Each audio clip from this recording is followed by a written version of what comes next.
오늘은 가드레일즈라는 책을 한번 소개해 드릴까 합니다. 이 책은 옥스퍼드 대학교에서 인터넷 거버넌스 관련 가르치는 빅토르 마이어 샌베르거, 그 다음에 미넨 공과대학교에서 공공정책, 거버넌스, 혁신기술을 가르치는 교수 우르스 가서의 공동 저서입니다. 결정은 인간이 세계와 상호작용하는 인지 메커니즘이라고 할 수가 있겠습니다. 즉, 결정은 주체성의 표현, 행동의 발화점이며 동시에 세계와의 소통을 열어주는 문입니다. 이러한 결정은 우리가 받아들이는 정보 그리고 우리가 가지고 있었던 생각들로만 이루어지지 않습니다. 여기에는 외부 요소가 특정 방향으로 우리의 선택을 유도하게 됩니다. 마치 비행기의 충돌 경보 시스템처럼 말이죠. 그래서 이러한 외부 요소를 책에서는 가드레일이라는 단어를 비유적으로 사용하고 있습니다.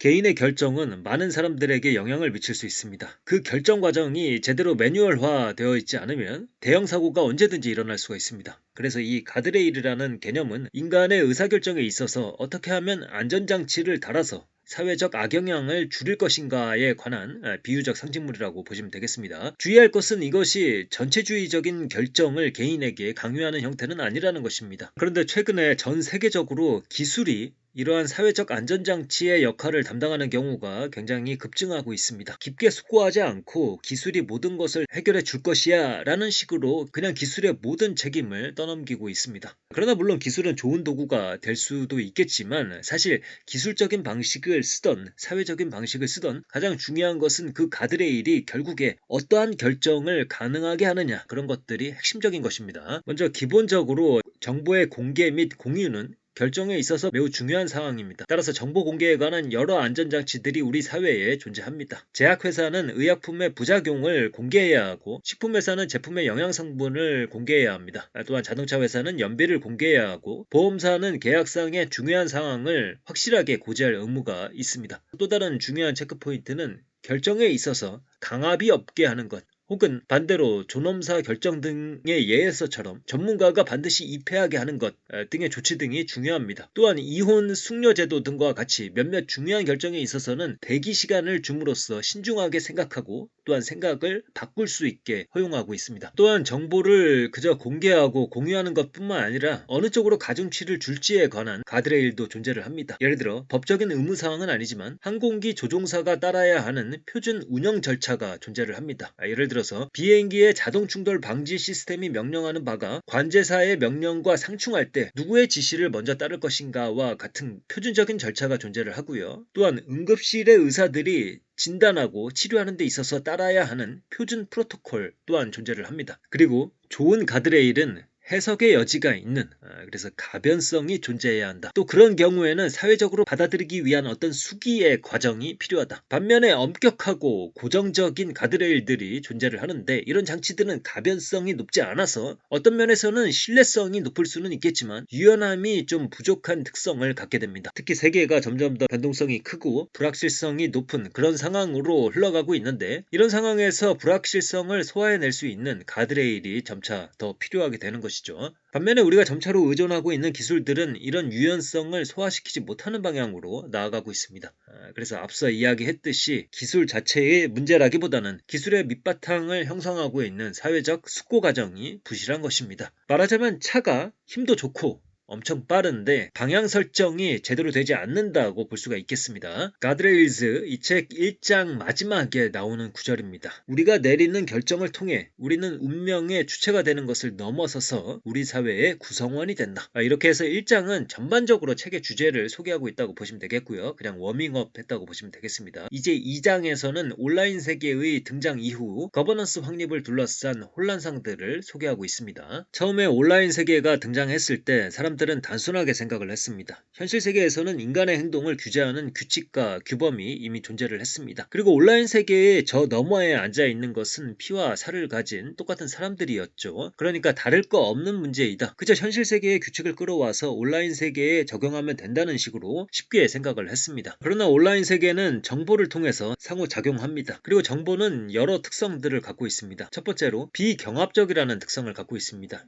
현실 세계의 물건 하나는 오직 한 사람만이 사용할 수 있지만 온라인 세계의 정보는 동시에 많은 사람들이 공유할 수 있습니다. 또한 정보라는 것은 물리적인 것이 아니기 때문에 해석의 대상이고 이것은 정보가 개인화될 가능성이 높다는 것을 뜻합니다. 따라서 현실 세계보다 공통의 경험, 나아가 공통의 이해를 만들어내기가 어렵다. 그래서 현실 세계에 비해서 예측하기가 어렵고 불확실성이 높은 것이 온라인 세계이기 때문에 현실 세계의 규칙을 바로 적용하기는 어렵다는 것이죠. 그래서 처음에는 비록 실용적인 선택으로 현실 세계의 국가 법률을 적용한 정보 거버넌스 체계가 발전하게 되지만 나중에는 온라인 세계에 맞는 특별한 거버넌스 메커니즘이 필요해지게 됩니다.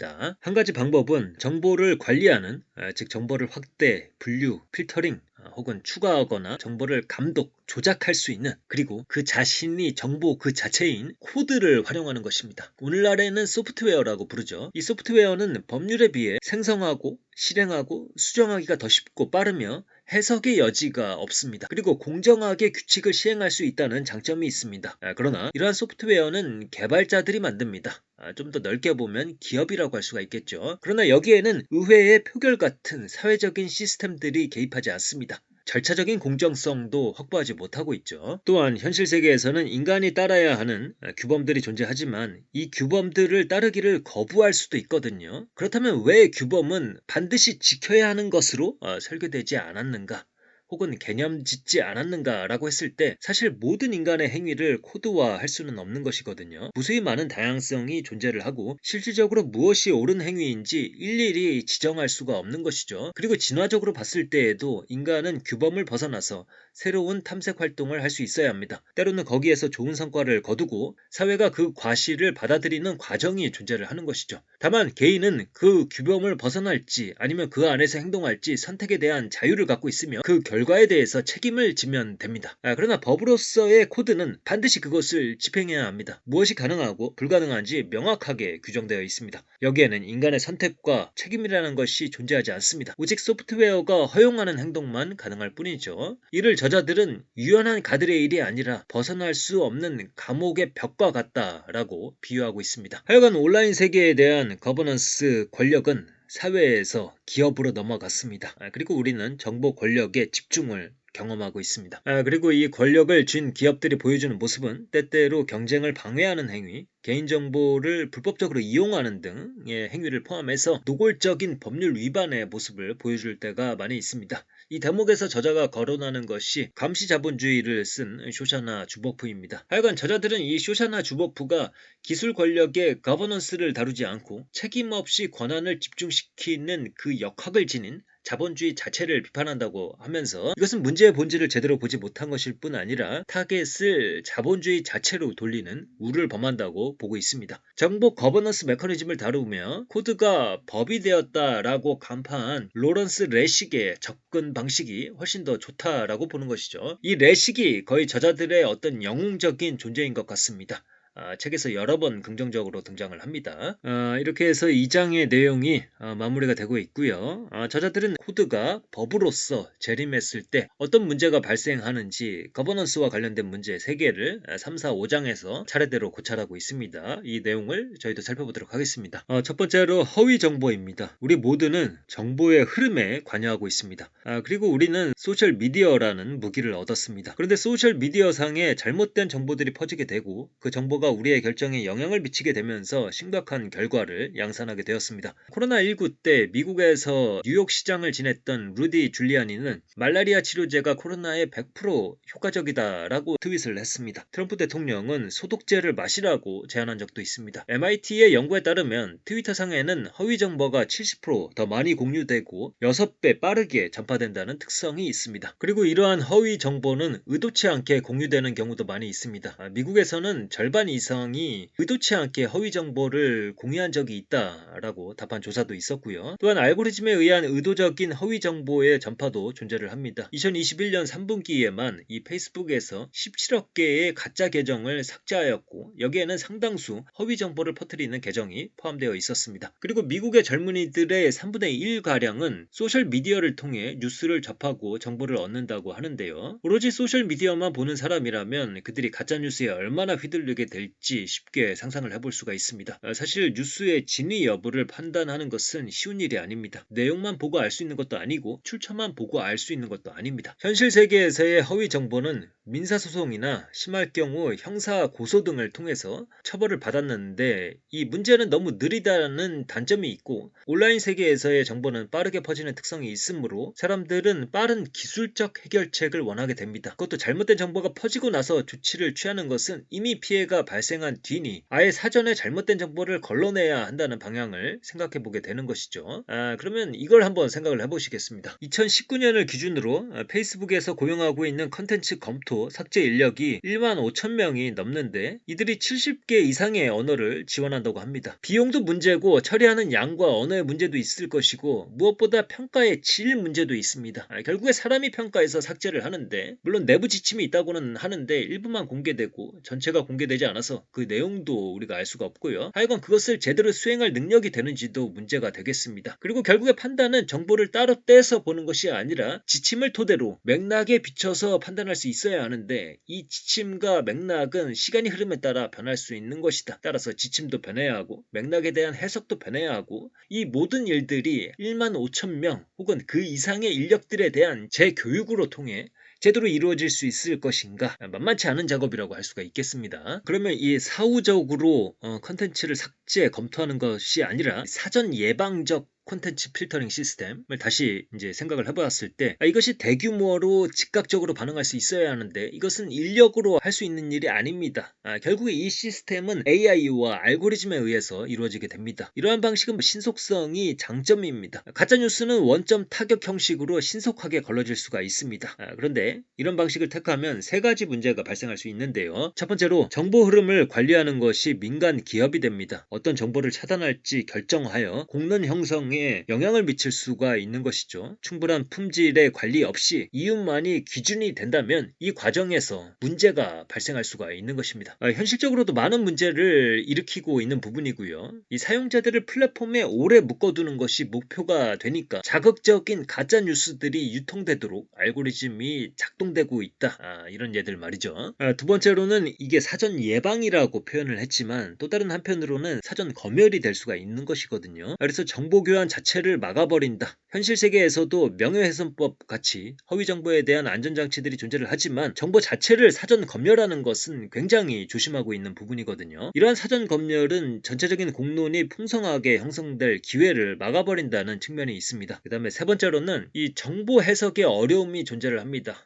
즉 허위 정보를 판단하는 일은 만만치가 않다는 것입니다. 이 세 가지 문제에 대해서 필터링 시점을 정교하게 조정하고 기본 규칙을 투명하게 확립하고 인간과 기계의 협력을 도모하는 등 해결책들을 사용해서 일부 허위 정보를 걸러내는데 성공할 수는 있을 것입니다. 그런데 모든 사안을 이런 식으로 처리할 수는 없습니다. 앞에서도 말씀을 드렸지만 정보에는 맥락이 존재하는데 이 맥락을 파악하는 보편적인 정보 해석 기준이 존재하지 않는다는 것입니다. 현실에서도 인간들은 토론을 통해 사실적인 정보, 신뢰할 수 있는 정보를 판단하는 과정이 존재를 합니다. 이 과정을 통해 우리는 의견을 바꿀 기회를 얻습니다. 이러한 학습 과정을 통해 개인과 사회 모두가 발전할 수 있는 것입니다. 이 전체 과정을 통해 형성된 어떤 맥락이 결국에는 정보의 의미를 결정한다는 것이고요. 이런 과정이 빠진 알고리즘화 할 수 있는 지식이 있을까? 또 그 지식이 변화하는 세계에 발맞추어 진화할 수 있을까? 여기에 대해서 의문이 드는 게 사실이죠. 그래서 이 책의 이 구절도 참 좋아 보입니다. 무엇이 진실인지 판단하는 것은 맥락과 연결된 인지적이고 사회적인 과정이다. 그리고 이렇게 사회적 논의를 이어가는 과정은 시지프스 신화에 나오는 이야기처럼 고되고 반복적인 일일지도 모릅니다.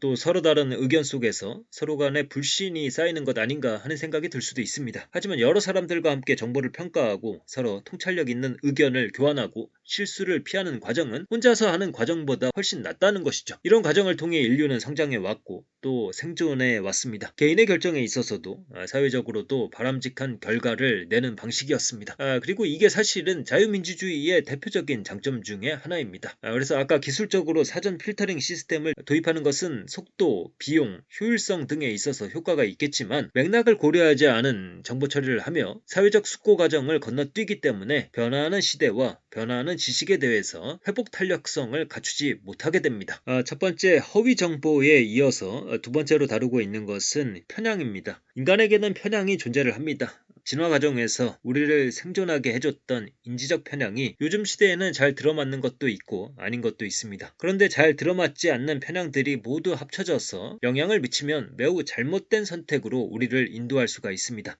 그래서 손쉽게 떠오르는 것은 역시 편향에 영향을 받지 않을 것이라고 생각되는 AI에게 이 일을 맡기는 것입니다. 특히 규칙 기반 AI에 비해서 스스로 패턴 혹은 규칙을 학습하는 AI는 시대 변화와 데이터 변화에 맞춰서 적응해 나갈 수 있지 않을까, 경직성이 덜하지 않을까라는 생각을 하게 됩니다.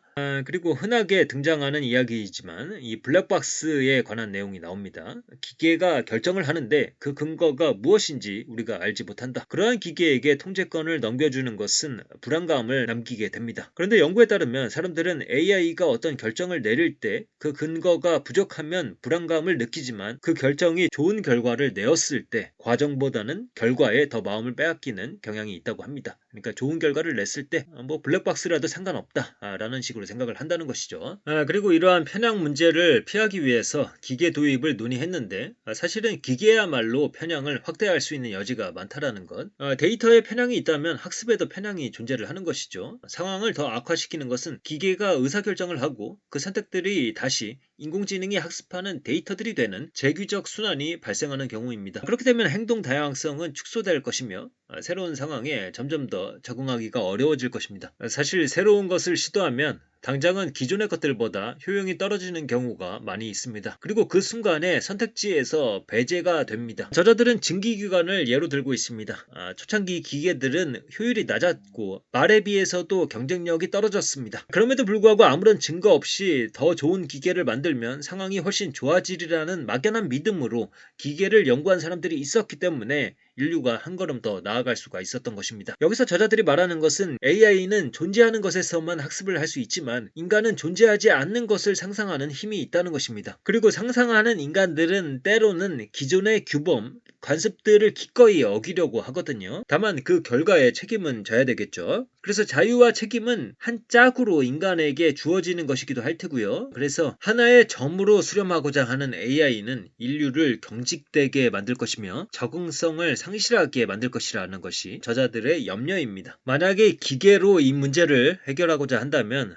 다양한 결정을 내릴 수 있는 기계를 인정할 수 있어야 합니다. 그 기계가 다양한 데이터를 만들어내게 될 것입니다. 하지만 우리가 왜 기계에게 결정을 맡기려고 했습니까? 편향을 제거하기 위해서였잖아요. 그런데 이 기계에게 다양한 데이터를 만들어내게 하는 그런 방식이 되면 이 최초의 의도는 의미가 없어지는 것입니다. 그리고 이 무작위 수행으로 엄청나게 방대한 의사결정 공간을 계산해내기 위해서는 막대한 컴퓨팅 자원이 동원되어야 할 것이며 이것은 현실에 대한 표상들로 이루어진 정신 모델을 다양한 버전으로 갖고 있는 인간 집단의 실험을 대체하기는 어렵지 않을까 하는 것이 저자들의 생각입니다. 또한 단일한 해결책이 존재한다는 생각도 버려야 합니다. 선택에는 시간 개념이 계속 들어가야 합니다. 다시 말해서 세상은 항상 변화하고 지식도 변화하고 결정도 변화할 수밖에 없습니다. 과거에 사로잡힌 단일한 해결책이 아니라 앞으로 다가오는 미래에 달라질 수도 있는 결론들에 대한 다양한 사람들의 새로운 시도와 논의를 통해 그때그때마다의 결론을 만들어 가는 것이죠. 그리고 그것이 가능한 사회 구조와 프로세스를 만들어 가야 한다. 이렇게 보시면 되겠습니다. 그래서 앞서서 이야기한 표준 운영 절차 같은 것들도 사실은 안정적인 상황, 의사결정의 효율성이 중요한 특수한 상황에서나 효과적이지 그렇지 않은 경우에는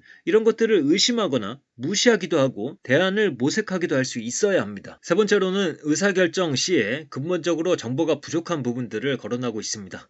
거래상의 상대방이 제대로 계약을 이행할지 안 할지 우리는 알 수가 없습니다. 초창기 이베이 같은 경우에 물건을 샀는데 상품에 하자가 있다든지 상품이 오지 않다든지 하는 경우들이 있었습니다. 그러나 물건을 살 때 판매자에 대한 정보가 충분하지 않았습니다. 그래서 평판 시스템을 도입하게 됩니다. 판매자의 이력을 보고 구매를 결정하는 방식으로 바뀔 수가 있었는데 있었는데 문제는 이 평판도 조작이 가능했다는 점입니다. 가짜 평점을 작업하는 소규모 기업들도 탄생하기 시작했고요. 그래서 ODR이라는 것을 도입하게 되는데요. 이 거래 분쟁이 발생하면 고객이 불만을 접수하고 경험 많은 회사의 중개인이 개입해서 분쟁을 해결하는 시스템입니다. 나중에는 상대적으로 쉬운 분쟁의 경우 소프트웨어를 통해 해결하고 좀 더 복잡한 분쟁에 인간 중재자가 해결하는 방식을 택하게 됩니다. 본질은 인간의 개입을 통한 해결 방식이었습니다. 그러나 이러한 ODR이 분쟁 발생 자체를 막을 수는 없었고 여기에 스마트 컨트랙트라는 개념이 등장하게 됩니다. 재미있는 것은 지금부터입니다. 스마트 계약은 거래 조건을 코드로 작성을 하고요. 이것을 블록체인에 저장을 합니다. 그리고 인간의 개입 없이 코드, 곧 계약은 자동으로 실행이 됩니다. 이 거래는 추적이 가능하며 취소는 불가능합니다. 중요한 것은 스마트 계약은 거래에 있어서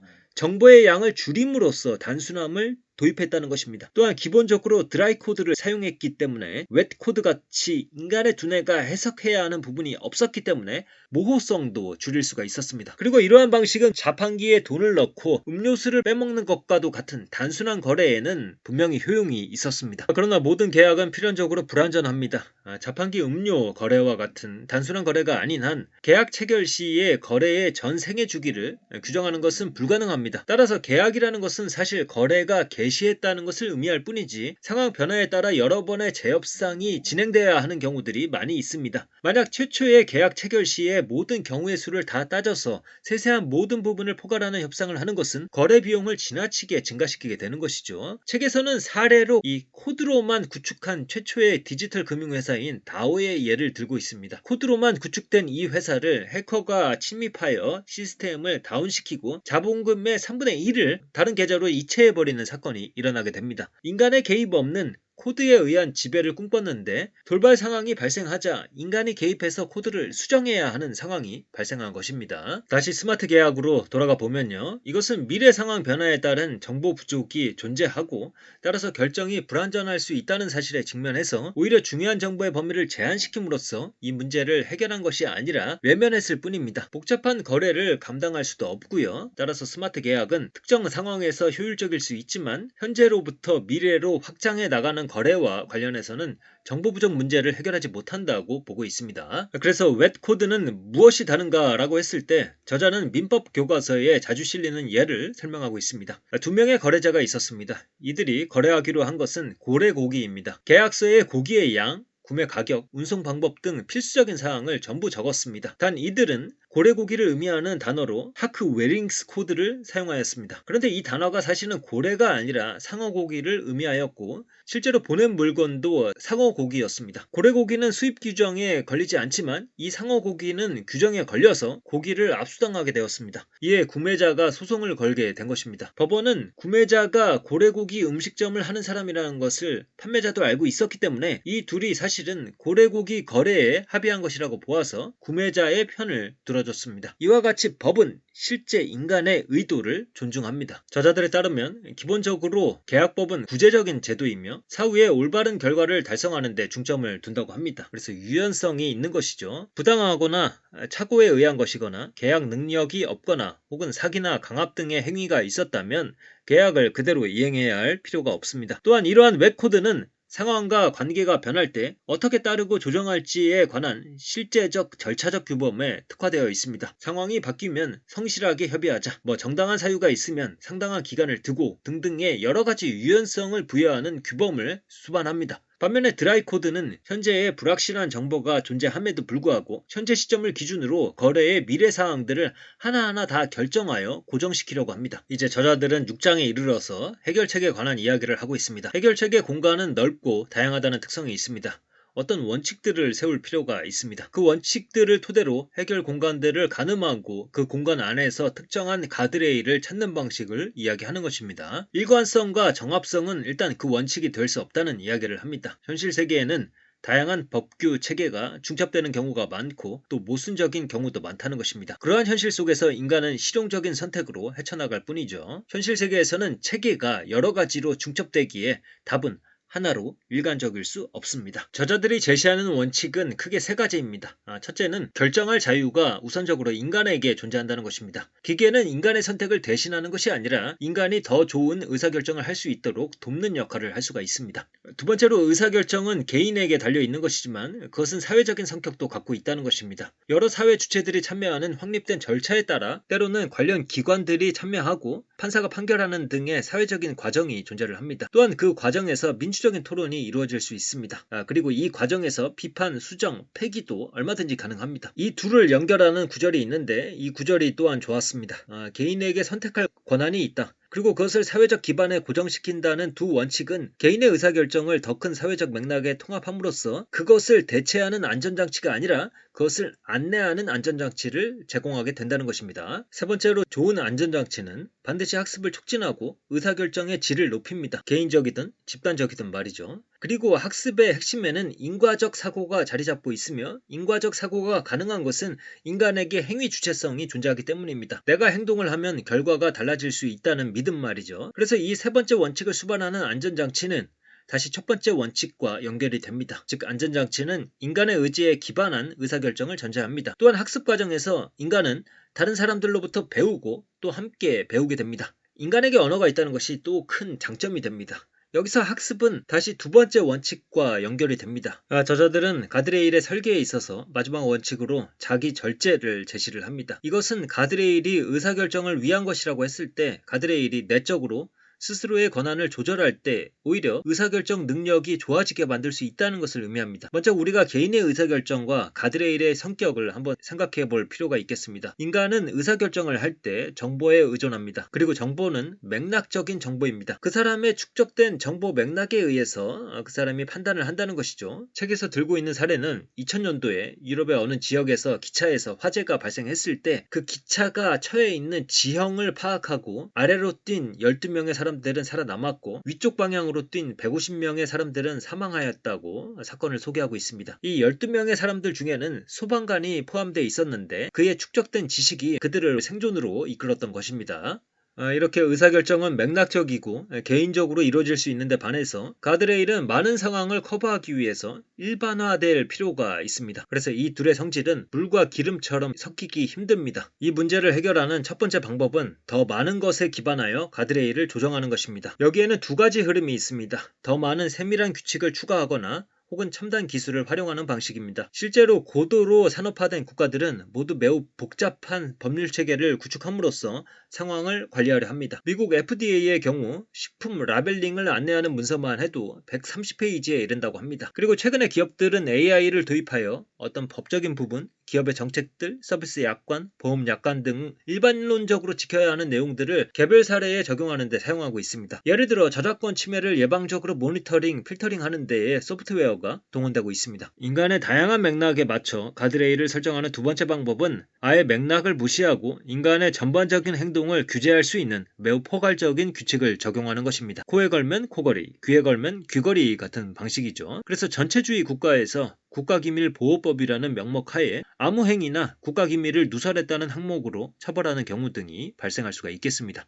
그래서 이 두 가지 방식이 다 문제가 있습니다. 인간의 행동은 경우의 수가 너무 다양하고 또 상황에 따라 변하는 것이기 때문에 더 많은 것을 더하는 방식으로는 모든 것을 감당할 수 없습니다. 그리고 너무 많은 부분에서 인간의 행동을 졸라매서 인류의 번영을 막아서는 결과를 낳을 수도 있습니다. 반면에 포괄적인 규칙을 하나 던져놓고 입맛에 맞게 적용하는 방식은 전체주의에 이용당할 가능성이 크고 그 과정에서 인권 또한 짓밟히게 됩니다. 그래서 지나치게 세분화시키는 것과 지나치게 일반화시키는 것 둘 다 문제가 있고 이 둘 사이에서 최적점을 찾으려는 노력도 부질없습니다. 왜냐하면 그러한 최적점을 찾아내기는 복잡한 세계로 갈수록 현실적으로 불가능한 일이 되기 때문입니다. 하나의 만능의 최적점이 존재하는 것이 아니라 그것이 계속 움직이는 상황에서 역시 끊임없이 균형점을 질문하고 협상할 수 있는 역량이 가드레일에 구축되어야 한다는 것이 저자들의 주장입니다. 그리고 그러한 학습을 수용하는 시스템의 전제 조건은 자기 절제, 즉 너무 많지 않은 규칙입니다. 자기 절제의 미덕을 보여주는 사례를 하나 살펴보면요. 1983년 9월 26일 러시아의 장교 스탄리슬라프 페트로프는 미국이 미사일 공격을 감행했다는 경보를 듣게 됩니다. 그는 상부에 보고해야 할 책임이 있었지만 끝내 보고를 하지 않았습니다.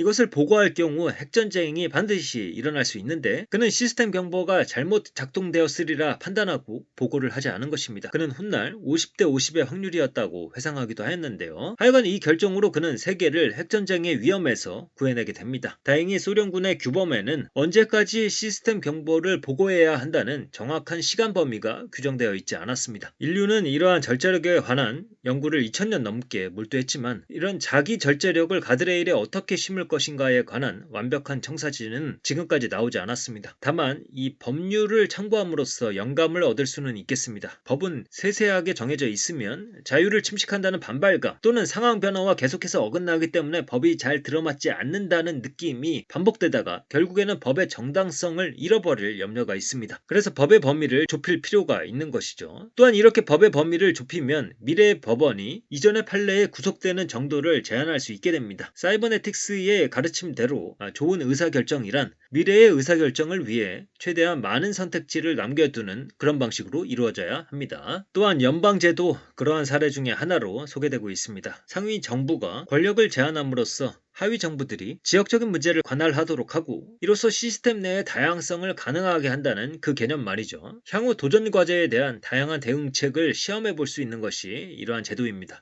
그리고 이러한 학습은 안전장치 혁신의 원천이 될 수 있다고 합니다. 이러한 여러 개의 가드레일 설계 원칙들을 이야기한 다음에 저자들은 이런 특성들을 만족시키는 단 하나의 만능 해결책은 없다고 이야기를 합니다. 대신에 다양한 안전장치를 고려해야 한다고 말합니다. 비유컨대 영국식의 잔디밭이 아니라 열대우림에 가깝게 조성을 해야 한다는 것입니다. 다양하면서도 유연한 안전장치들로 이루어진 그런 열대우림 말이죠. 그리고 책에서는 이러한 특성들을 구현한 사례들을 자세하게 소개하고 있습니다. 그 중에 하나의 사례만 소개하도록 하겠습니다. 2022년 러시아의 우크라이나 침공은 먼저 사이버 공간에서 일어났는데요. 특이할 만한 것은 미 백악관에서 이 공격의 배후에 러시아가 있다는 것을 거의 실시간으로 파악해서 대중에게 알렸다는 것입니다. 그리고 이렇게 기민하게 상황을 파악할 수 있었던 데에는 여러 국가들의 안보기관, 민간 회사들, 국내외의 여러 네트워크들이 정보를 공유하고 분석하였기 때문입니다. 특히 우크라이나의 서트가 큰 역할을 하였습니다. 사실 이러한 사이버 보안 문제는 시장 원리로 해결될 수 없고 또한 형법으로 다스리는 것도 영향을 전혀 미치지 못합니다. 사이버 보안 문제를 해결하기 위해서는 법과 같은 단일 장치는 통하지 않으리라는 것이 뻔했습니다. 대신에 네트워크를 활용해서 민간과 공공 부분을 막론하고 정보를 공유하고 실험하고 상호 학습하는 과정을 통해 안전장치가 발전할 수 있도록 하는 방안이 대두가 되었습니다. 사실 인터넷 초창기 모리스 웜이 인터넷의 10%를 마비시켰을 때 미국의 설트가 중심 역할을 하게 되었습니다. 보안 문제가 발생하면 설트에 연락을 해서 상황을 파악하고 해결 방법을 안내받았습니다. 이런 것이 이제 초기의 버전이고 점차 디도스 같은 정교한 공격들이 시작되자 서트는 사전 예방 조치로 전환하여 사용자들에게 취약점에 대한 정보와 권장 사례 등을 알리기 시작했습니다. 이러한 서트를 중심으로 한 네트워크는 적응형 안전장치를 마련하고 촉진시키는 데 성공하였다고 볼 수가 있고요. 이러한 성공 사례는 우크라이나를 비롯해서 세계 각국으로 퍼지게 됩니다. 그리고 이러한 사이버 보안 네트워크를 풍성하게 하는 데에는 메가피의 사이버 스리트 얼라이언스나 메타의 스리트 익스체인지 같은 민간 정보 공유 플랫폼들도 한 몫을 하게 됩니다. 이 민간 그룹들은 기업들, 바이러스 업체, 도메인 등록 기관, 학계의 전문가들을 모아서 위협에 공동으로 대처하게 됩니다. 이러한 사례에서 배울 수 있는 것은 서트 네트워크를 통해 흘러나오는 여러 지침, 모범 사례들을 통해서 개인들이 더 나은 사이버 보안 관련 결정을 할 수 있다는 것입니다. 결정은 개인들이 하더라도 사회 공동의 목표를 유지하는 것은 이 책에서 말하는 첫 번째 원칙과 두 번째 원칙이 적용된 모습이라고 할 수가 있겠습니다. 그리고 1980년대의 모리스 웜에서부터 2020년대 우크라이나 전쟁에 이르기까지 사이버 보안 네트워크는 서로 학습하고 학습된 내용을 공유해 왔습니다. 이렇게 해서 가드레일이라는 책을 살펴봤습니다. 미국에서도 그렇게 히트를 친 책이 아닌데 하여간 인지도에 비해서는 굉장히 좋은 책이었다라고 생각이 됩니다. 이 책을 읽고 나서도 개인적으로 크게 깨달았다 하는 부분들이 많이 있었고 그래서 추천을 드리는 책입니다. 그러면 오늘의 내용은 이것으로 마치도록 하겠습니다. 감사합니다.